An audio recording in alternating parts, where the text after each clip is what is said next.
Hey you guys, Bubba Sawyer here, coming at you with another video.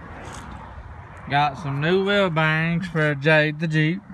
Got the best of the best Detroit axle and a Spicer axle U-joints. This is the only thing I'll use. If I can't get these, I'll use Moog.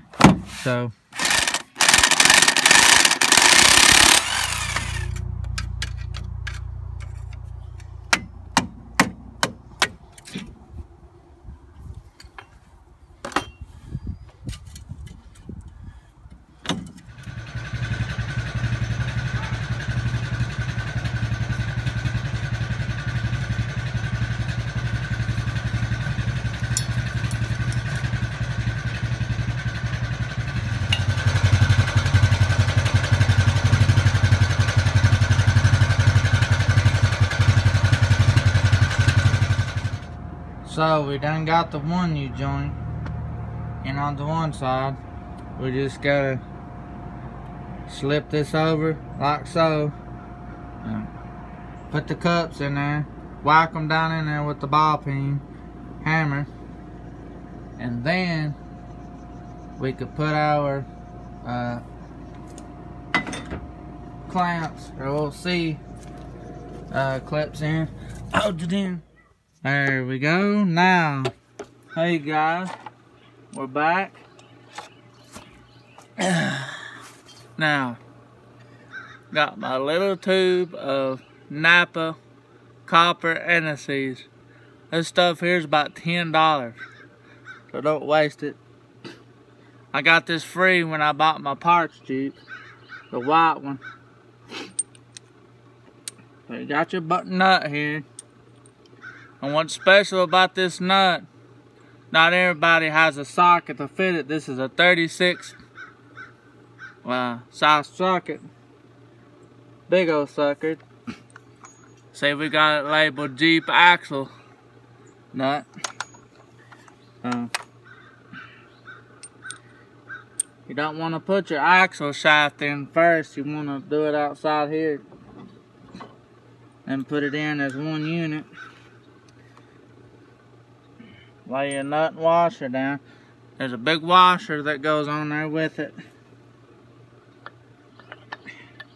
So make sure you don't lose that. Make sure all this lines up. Take your little anti-seize.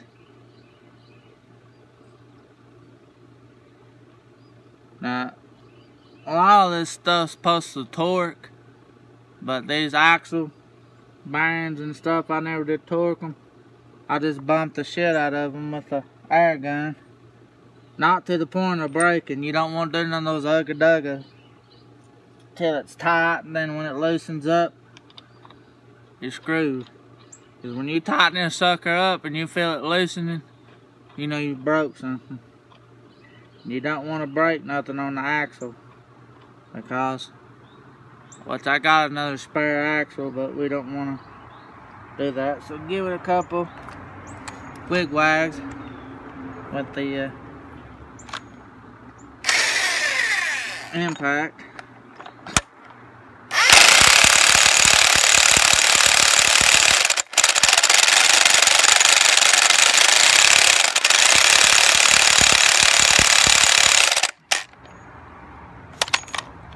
Then there's a keeper that goes in a little hole here, a little clip, little pin. Guy that had this Jeep put a nail in it, bent it over.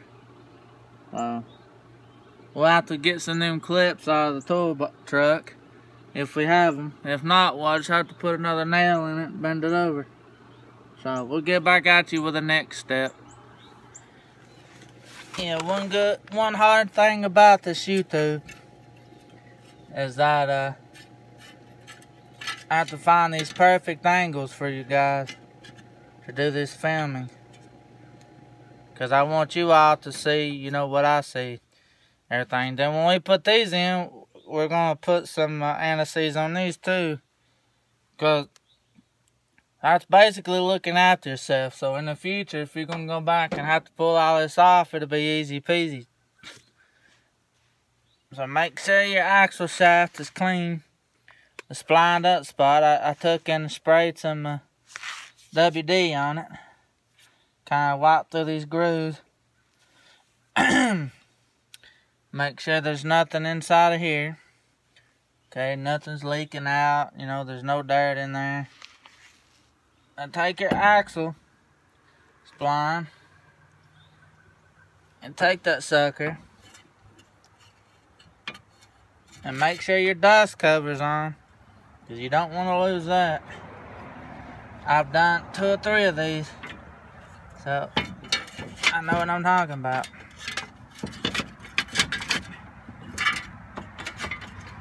And when you get it in there, it won't go in. You gotta wiggle it, because it's got to spline up on the system.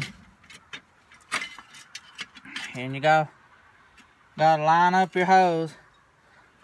A lot of people takes these dust covers off, but I don't. I leave them on there, because you never know.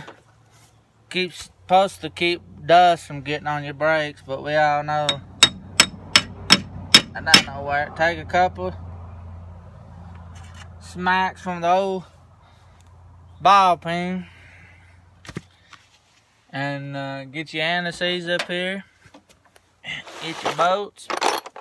You got 3 bolts. No, A, B, and then C. Put them bolts in. They go through the back, not the front. They go through the back.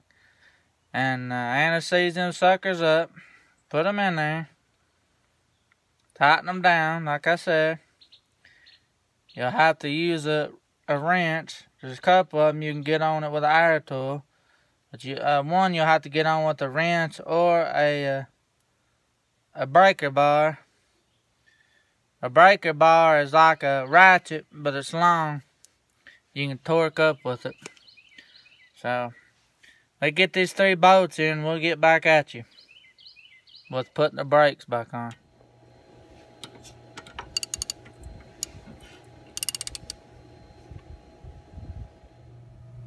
Now you take this here pin, you know, the pin from Polar Express that they lose out of the throttle. Push that up to the bottom. Just like that. Now take your screwdriver. It's kind of hard to do this one-handed. So you put the screwdriver in and twist them between them, bend them outward like this.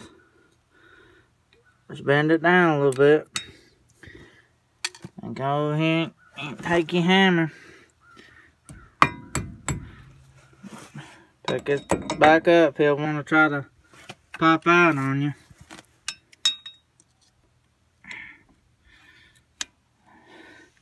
And bend these over flush. Bend this down to there and that down to there. Now we'll inspect the rotor, and put it on. Then we'll put the brake back on. What you won't feel for on your rotor is for grooves. There's a little bit of a groove out here, but it's barely, like if you close your eyes you can't even feel it. Flip it over. Back side looks good.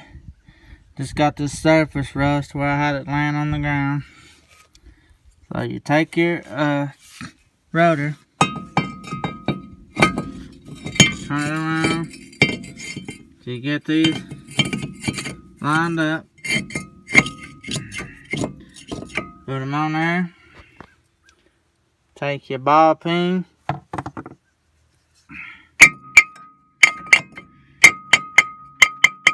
Just like that. Then you take your brake. Oh Lord, sucker's heavy. Put your brake on there. See that the top clips into that and the bottom clips into the bottom one.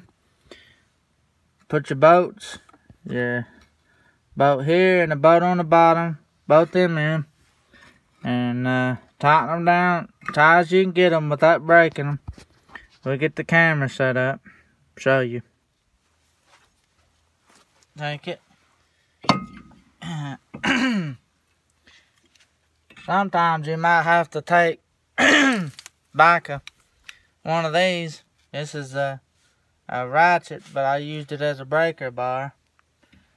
Put it in between here. Press this cylinder in. If it won't fit,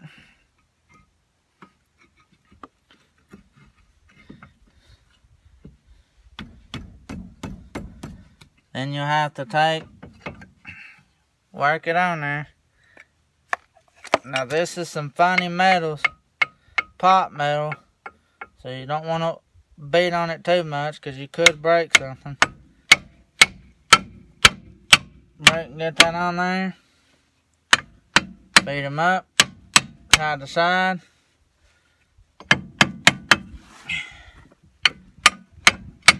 Beat them up, side to side.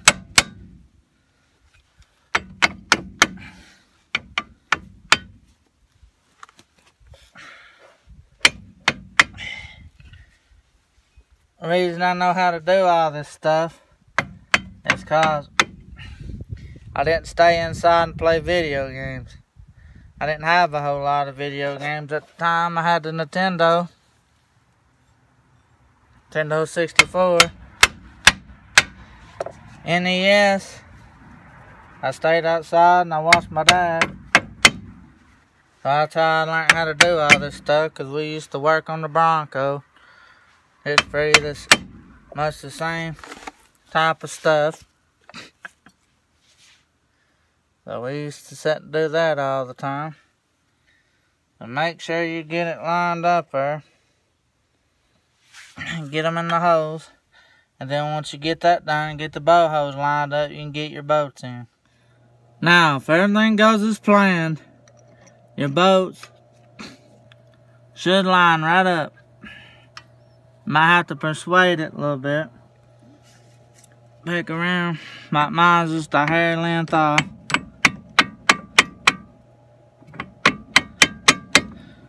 Get that top bolt in there. Same for the bottom. Bottom bolt. Might have to feel for it, because you can't really see. There it is. Same way with it. And it should automatically line up. If it don't, peck around a bit till you feel this bolt tightening up. Sorry, my voice. Then you get that bolt in there and get it tightened up. When you feel it tighten up, then you can crank down on these. Get them tight as you can, like I said, without breaking them. Then we'll come back at you for the ending. Well, there it is, guys. All you gotta do now is use your jack safely. Jack it up, put your tire on, put your lug nuts on, and let her down. We're gonna do the other side as well, but we're not gonna do it on video because it's basically the same process. There's the old one, just fell apart. Took it out. So there it is, guys. That's how you change the wheel bearings on a 97 to 2001 Cherokee. The 84 to 96 should be the same. Parts may be a little different, but that's how you do it. And as always, be safe when you're out here working on these. Have you a jack stand out there to hold it up, because don't rely on these jacks. Thanks for watching, guys.